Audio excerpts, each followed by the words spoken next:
Hey everyone, Tim here, and I'm back with another Tim Talk.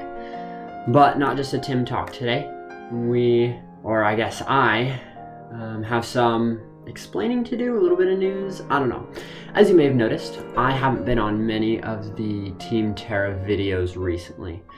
And that's because, well, number one, the world's kind of crazy right now.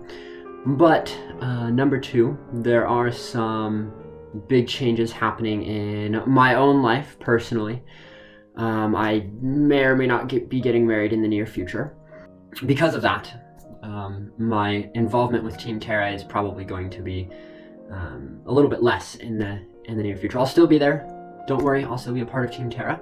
I just won't be able to spend as much time, dedicate as much time as I would like to it because of those things. So yeah, that's a little bit of an explanation and kind of how things are going in the future. Don't worry, I'm still in contact with the guys. They're still my friends. And we're going to keep making awesome videos for y'all. So yeah, the other thing that I wanted to talk about is, especially with the coronavirus ravaging the world right now. I don't know if ravaging is the right word. It's making things crazy. Yes, it's a terrible virus. It's killing a lot of people. It's spreading like crazy. But I think the biggest thing that we individually can do is to avoid fear. Let me explain a little bit more why. So, number one, you can look at data and whatnot, and we honestly don't have a lot of the answers for a lot of the data that we need about the coronavirus, for exactly what it is and how many people it kills and whatnot. So, number one, that we don't have all of the information. But there are two other reasons as well why fear can be such a bad thing and why avoiding fear can really help everything, especially right now. Number one, on the national level. As you know, I'm studying economics, and there's this very interesting interaction with the economy where it kind of goes where people expect it to go. It's been well documented that when people are scared, when they feel like the economy is going to go downhill in the near future, when they feel like something's going to happen, then they'll stop spending, they'll start saving, and as such, the economy will slow down. And so things go where people expect them to go. Whereas on the other side, if people expect the economy to get way better in the future, then they're going to start investing, they're going to start doing stuff, and that's going to make the economy go up. So from the perspective of the nation, that's why fear is a bad thing. Why it can cause even more of an economic downturn than we're currently experiencing right now. We've got that on the national level.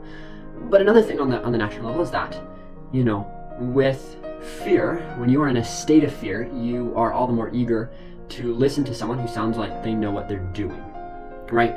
And this gives people a lot more power over you, to influence you, to change how you think and you act.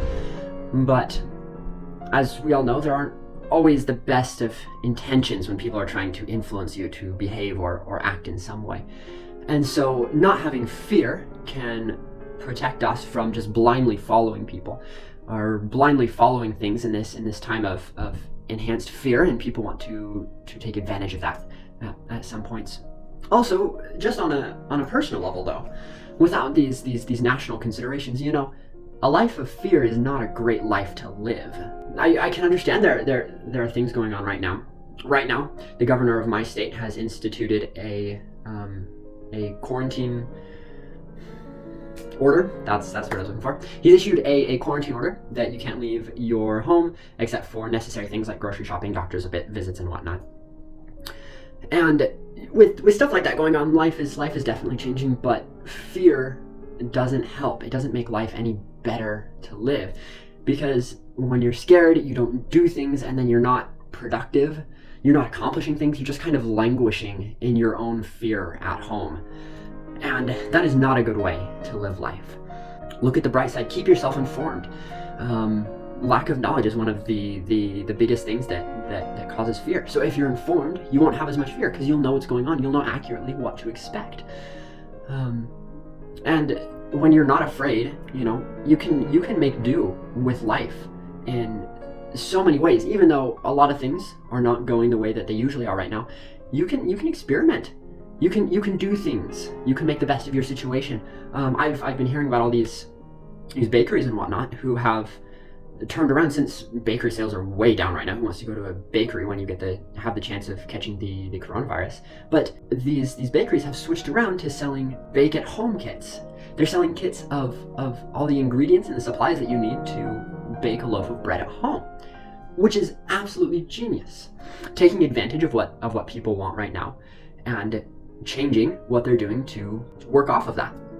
And I think we can do that same thing in our own lives. If we can do some of the activities or the things that we usually like to do that bring us joy, we can switch around. Have hope, make the best of it. Don't live in fear though. Fear will stop you from doing anything and really just hinder how fast you can get back to normal life once things begin to reopen, as they look like they shortly will. So yeah, there's my thought for this month is don't live in fear. Be confident about the future. Have expectations. Hey, if it helps, prepare better for the future. Think of ways that you could prepare for something like this or other things in the future so that you won't be as afraid in the future when something just pops up out of the blue. Don't live in fear. Help the economy grow on a national level. That's a little bit more removed. But living a life of fear is not a good way to live life. So yeah, there's my thought. And I hope you all have a wonderful day. Stay strong. Don't have fear. And keep moving forward. See you next time.